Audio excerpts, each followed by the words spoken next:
Okay, so this recording is just to give you a quick introduction into the new primary art curriculum that we've just launched. Before I go much further, just to say that there are some Zoom events coming up where we'll be bringing the curriculum to life. So some of them are just 30-minute sessions where we're going to focus on a particular exercise that we use within the curriculum.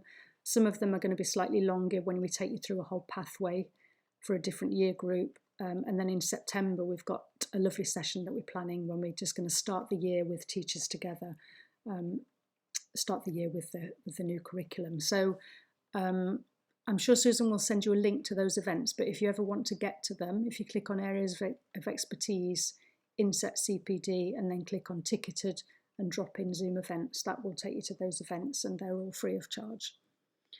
So we're really pleased with the primary art curriculum that we've created. The reason we've created it is, well, many reasons really. We felt like the national curriculum was rather, I wouldn't say limited, because you can do what you like with it really, but it doesn't really give much guidance as to what you might want to do with it. And it also feels a little bit old-fashioned, I think, now, when you read the words and the terminology. And then, of course, Ofsted with their framework have got a whole set of demands. And somewhere in the middle of that, we're seeing lots of schools struggling a little bit with knowing what to do, coupled with the fact that many newly qualified teachers haven't spent much time at all learning about how to teach art. So we thought we'd kind of create a framework, a flexible framework that you can follow in your school if you want to. We've had the exemplar plan on the site for about 4 years, and lots of schools have used that. One of the main problems with our old exemplar plan was that it really was a series of resources. So like the resource I showed you in the last recording, we kind of expected teachers to know how to scaffold around that resource, how to make that resource last a few weeks and what to do, what to talk about. So in this primary art curriculum, we've created much more of a framework. And I think that's going to be really useful for non-specialist teachers, especially to understand how they can structure learning. And then, of course, really important element, because we've designed the whole thing from years 1 to 6, even though it's really flexible, we've made sure that however you adapt it, there's going to be progression in place so that you can be sure that, A, you're covering lots of different areas, but also you can see your place as a teacher within it, within the whole school year. So there's lots of different versions of it. I'm going to just start very quickly by showing you the full AccessArt curriculum. The other versions are based on the full version, but just pared down. And I will go through those quickly, but let's start with the full version. So the idea here is that a pathway lasts half a term, in this case based on an hour a week, and they follow this rhythm or routine. So in autumn term 1, we've got drawing and sketchbooks. Autumn term 2, print colour collage. I won't read them out, but you can see. So every year follows this same rhythm, but it's really important to notice that drawing and sketchbooks are actually woven throughout. So even when you're exploring watercolour, there's lots of drawing in there and there's lots of sketchbook use. And all those key elements, actually key concepts rather, like things like composition and balance and thinking about how you might use colour, they weave in and out throughout of all of these. So it's never the case that while you're making sculpture, you've forgotten what you're doing in painting. I think that's what's really exciting about art, is that everything does weave in and out of each other in a really rich way. So each year follows that same rhythm, and the reason we've colour-coded them like this is because over the next few months we're going to introduce more of these pathways, so you'll be able to swap them if you decide to. So for example, we'll do other making pathways for year 1 and 2, and they'll have a blue border, and if you prefer you can swap them maybe in another year's curriculum. So I'll show you what a pathway is like. I'll show you playful making. So with the pathways, we've got the key concepts listed here. And then we have got the teaching notes on the left with curriculum links and I can statements. And then we've got the pathway itself on the right.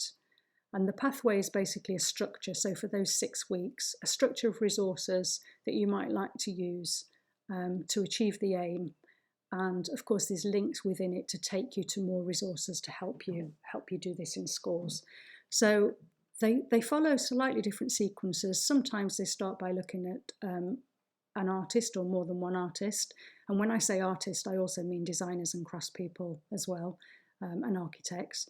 Some of them start with the artist, some start with the materials, some start with a warm-up exercise, some start with a kind of conversation, and it just depends on the pathway, what works for the pathway. So alongside these, we've created a whole series of talking points, and actually I will show you in a minute how you can also get to the talking points. But the talking points are collections of, well, in this case, sculpture, because we're looking at what is sculpture, that we think are age appropriate for the children and save you the trouble of going to find other artists, find diverse artists, save you the trouble of finding videos or images, but they also act as a starting point, so you can go off and explore them in more detail if you like. And then we've got questions for children as well. So these are kind of like conversation pieces, and they are embedded in all the pathways. And we also suggest that while you're looking at the artists, you're using your sketchbooks at the same time. So for example, this one uses the show me what you see technique. I won't click on the link, but it's all explained there for you to understand how you can embed sketchbooks even in the looking at other artists' work, and they can start to make visual notes and drawings in there, which they can use later on in the development of the project. So I won't click on any of these links, but have a good look round and you'll get the idea of the pathway. In this one, there are options, and in quite a few of the pathways, there are options. What we didn't want was every school in every, year one, for example, to do the same project. So we've given you options so that you can decide which project suits you best. And actually in the autumn, we're going to be running some sessions so we can talk a little bit more about how you can adapt these and tailor them and make them your own even more. So each of these options opens up onto a new resource. And then every session, every pathway rather, ends with what we would call a crit, or in an art school would be called a crit, a critique, where we're talking about the work again, looking at the work and being able to reflect and articulate. So that's a really important part of the project. So there's a pathway, and then I just want to quickly show you the support behind all that so that you know that that's all there and in place. Sorry, I'm scrolling on the wrong page. So if I come back to the main curriculum page and scroll down, then we've got the supporting documentation. So we've created medium-term plans for each pathway. And again, these may not be in exactly the same format as your school require, but we're confident you'll be able to adapt them. And then we've got a sequencing plan, which shows each of those, if you remember those colour categories, like the drawing and sketchbooks, it shows each of those going across the 6 years. And then we've got the revised progression plan. I'm not going to click on any of these because they just load Word docs, but the progression plan, and again, you can tailor that and edit that. And we've made a little video to show you how to edit it if you use one of the different curriculums. And then a list of materials and resources so that you know what you need when you're using the pathways.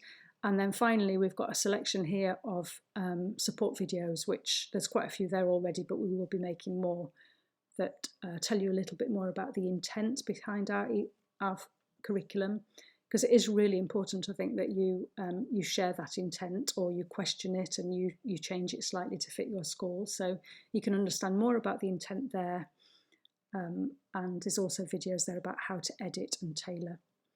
So I think if I just come back up to the versions of the curriculum, just in case, and I'm sorry I can't remember if this applies or not, but just in case any of you schools work with mixed year groups or are splitting with DT, there's 2 versions of the curriculums here that might work for you if you are working with a mixed year group.